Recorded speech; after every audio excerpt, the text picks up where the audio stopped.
opportunity which involves the exploitation of the difficult and complex situation in the Middle East. We've built a production facility in the Palestinian Authority area itself, which employs over 200 Palestinians. We're the biggest investors there.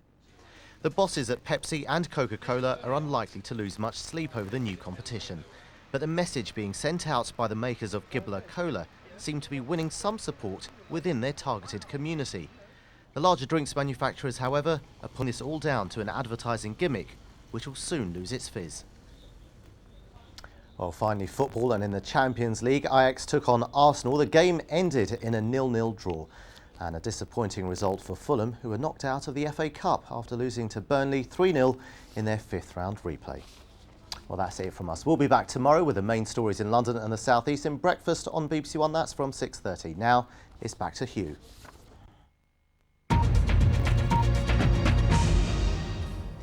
Main news tonight again. Tony Blair has suffered the biggest rebellion since he became Prime Minister in tonight's Commons vote on Iraq. 121 Labour MPs rejected Mr Blair's appeals, and they backed an amendment stating that the case for military action had yet to be made. Newsnight is starting now over on BBC Two, but from all of us on the 10 o'clock news team, good night.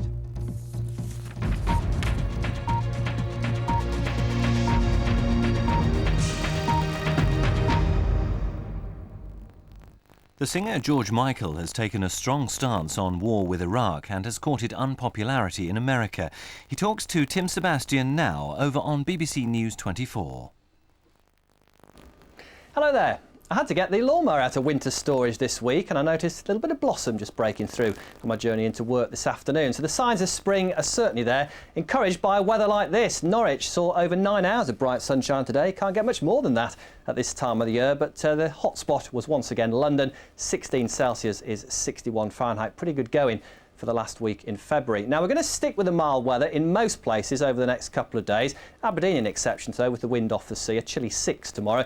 But the main change you can see coming on Friday for most of us, with some pretty wet weather spreading in from the southwest, and that marks a change to more unsettled conditions for all of us towards the end of the week. Ahead of all that, though, well, it is still February, so we have got some frost to contend with. A touch of frost possible from Lincolnshire through northeastern parts of England into the Scottish Highlands. Bit of mist and fog here as well, a possibility through the rest of the night. But elsewhere, temperatures holding well up. In fact, 8 degrees the low for southwestern parts. That would be a good daytime temperature normally at this time of the year. But it's the west that's been seeing some rain. Cornwall's been quite wet through today, and more of that rain affecting western parts through tonight and the early part of tomorrow. But you can see very little of that rain manages to find its way down across the Midlands into southeastern parts of England, but at the same time that rain pulling away from the north of Scotland through the day. But certainly I think a bit of a wet start anywhere from southwest England through the west of Wales, Northern Ireland, some of that rain drifting up into western Scotland.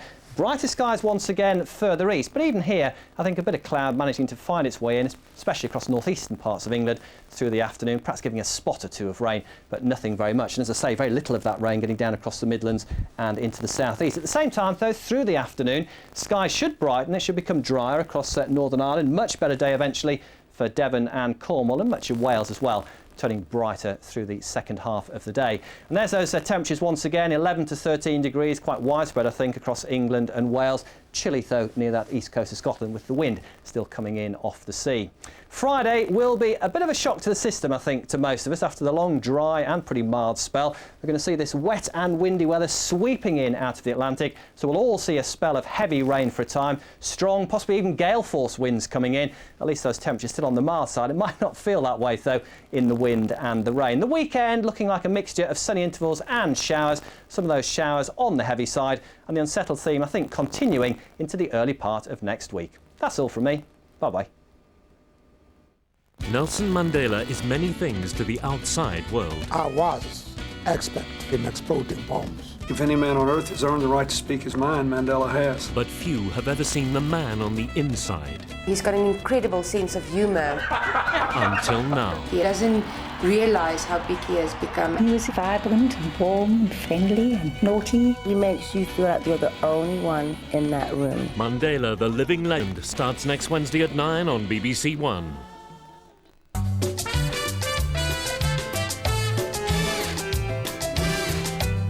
They think it's all over in 10 minutes here on BBC One after an update from the Crimewatch studio with Nick Ross and Fiona Bruce.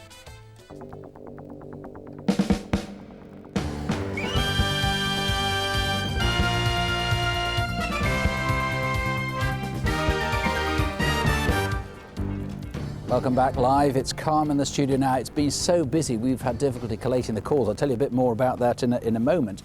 But the biggest volume has been on one of the hardest crimes to understand, let alone to solve.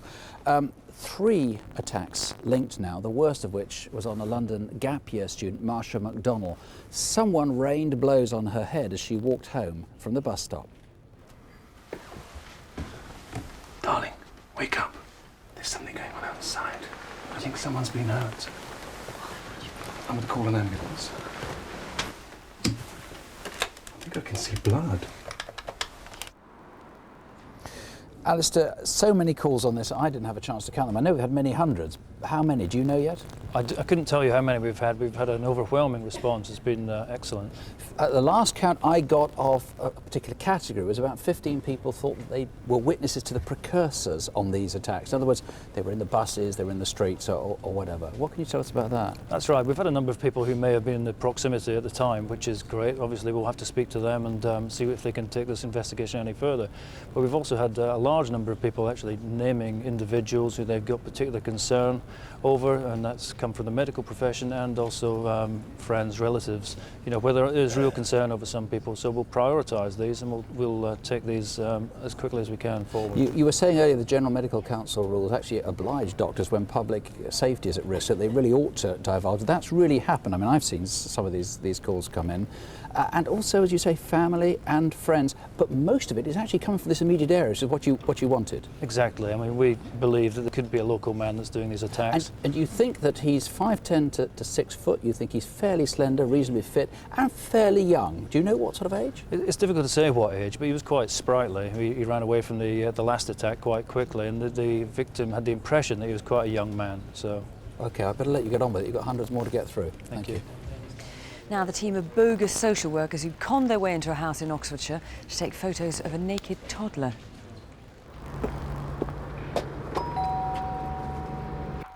Wonder who that could be. Do you think it's Grandma? Hello, are you Jane Bowman? Yes. We're from Social Services. Are you the mother of Jason Parsons? Yes. Is Jason Parsons in the house now? Yes. What's this about? We've received a complaint about you and Jason. What? I'm afraid we've been told that Jason is being sexually abused. Well, Andrew, we've had a lot of calls on this, haven't we? What kind of information have we had? We've received a number of calls, Fiona. In particular, we've had telephone calls with regard to the tall, blonde-haired social worker. She was 6 foot, wasn't she? So that's correct. Really distinctive. That's correct. We've had telephone calls from people who believe they know where she went to school. We've had a telephone call, a very interesting one from someone who believes that they know where she now works. Promising. Yeah, obviously lines of inquiry that we will follow up. Any names? We haven't had any telephone calls giving us names at present, no, unfortunately. So we still need that.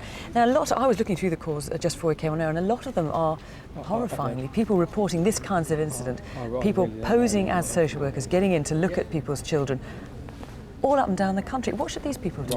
What we would ask in the first instance is that these telephone calls are referred to the local police, the telephone numbers of which can be found in their local telephone directory. And it's obviously, if people get in and they undress children, they take photographs, this is assault, isn't it? Indecent assault. It's an extremely serious matter. It is an indecent assault, as you correctly say, in extremely distressing circumstances, and we would urge people with any information to contact the police. Thanks very much. If you're watching the earlier programme, you know that America's FBI are here in Crimewatch studio tonight. 2 officers have flown across from Boston and Massachusetts. The head of the London agency is here. They're looking for a guy called, believe it or not, Jamie Bulger. But he's known as Whitey Bulger, and he's wanted for no fewer than 19 murders in the United States. That's the indictment, plus an awful lot else, including racketeering and so forth. With $1 million on his head, we were expecting a large number of calls. I said earlier we'd had about, well, 5 or 6, half a dozen. But that was because we've been so busy. There's a huge stack which hadn't been collated, hadn't been picked up yet, and we've just had a look through that. All sorts of details coming in. I'm not going to give you any of those details because the police are going to be following those up pretty quickly. 2 men caught on camera suspected of burglaries and shops in Swindon. I've had lots of names put forward, certainly one name in particular coming in more than once, and it's in the right area, and it names the associate, so that sounds really promising. Now, walking around the studio, I've seen lots of calls coming in on John Birtle, charged with kidnap and fraud. Most callers recognise him as a gypsy. They put him all around the country, which can't necessarily be right, but most interesting puts him leaving a site in Leicester a few days ago. and tells us where he's moved to. That's great. Murdad Yazdani, he disappeared last year after bunking off from court at Birmingham. Lots of calls on him. Most promising puts him on a building site at Bromsgrove, which is near Redditch, where he used to work. And the officer in the case is really excited about that, so good calls. Thanks very much. Still in the West Midlands, we've had a lot of calls from the Chelmsley Wood area, which is where the driver, attempting to stop a thief, was killed. The thief was trying to steal his van. Oi! What are you doing? That's my phone! Get out! Get out! What's your problem? Come on!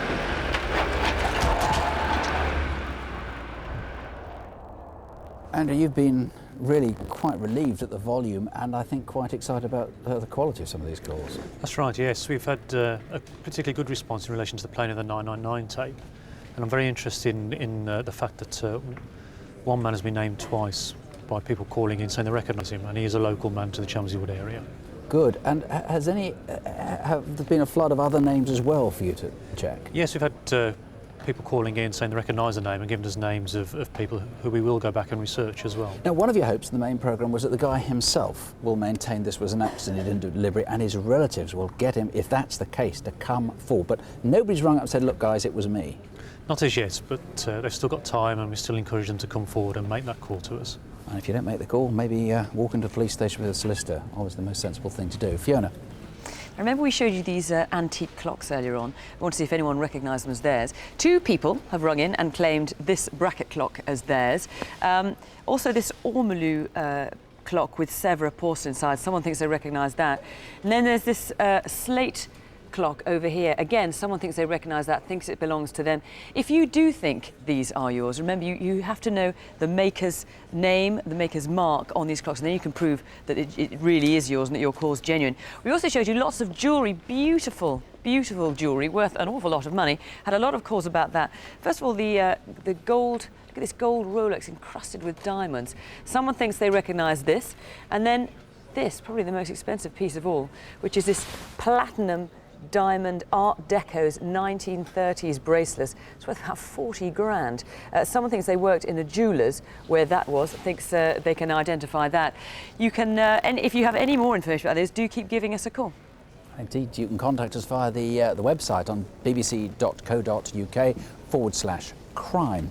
If you've been a victim of crime and would like to speak to somebody, the victim support line is on 0845 30 30 900. And all the incident room numbers are on CFAX on page 621. We'll be back next month on Wednesday, the 26th of March.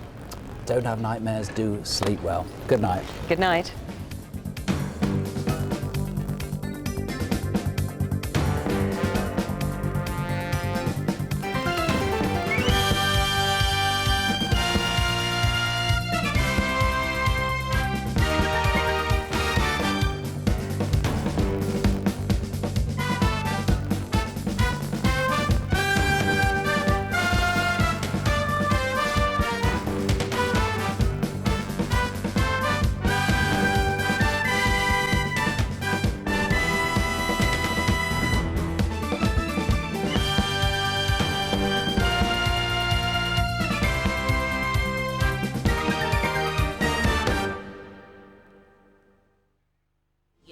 About your workmates than your own family. Their dreams, their dress sizes, their kids' birthdays. But you don't know the half of it. You've done it all. Something happened last week. Something really stupid. Job's not the problem, Kev. Money's not the problem. It's you, mate. Where the hell have you been? Don't you just have an affair or something? Be a hell of a lot cheaper. Life starts when work stops. Clocking off Sunday at 9 on BBC One.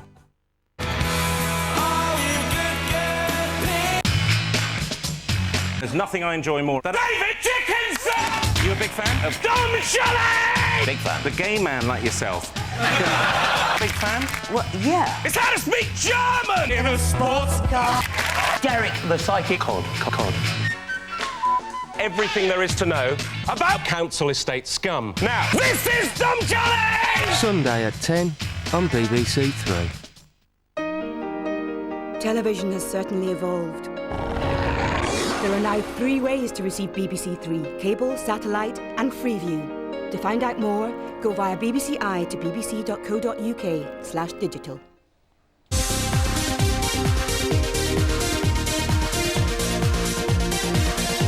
FA Cup action coming up here on BBC One. Highlights from tonight's 5th round replay in Match of the Day in half an hour. The ball went over his head. Oh dear. Problems there. Hey, look at that! Have you ever seen anything like that? Oh. Oh! And here comes Hurt. He's got some people on the pitch. They think it's all over. It is now.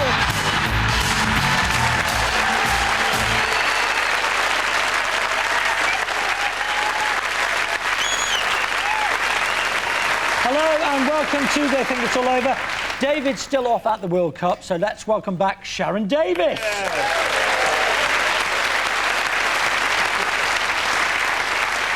With Sharon and Jonathan is a Chelsea footballer who was actually born Graham Smith, but who changed his name by deed poll because it was the only way he could convince the Chelsea manager he wasn't English. Graham so.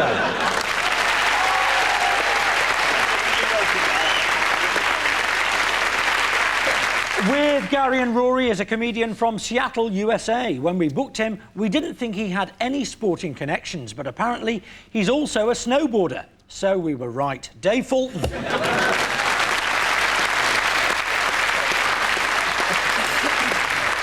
We set the ball rolling with the excuses round. Sharon, Jonathan and Graham. It's the story of the week for you about that gash. Here's the goal that led to Alex Ferguson...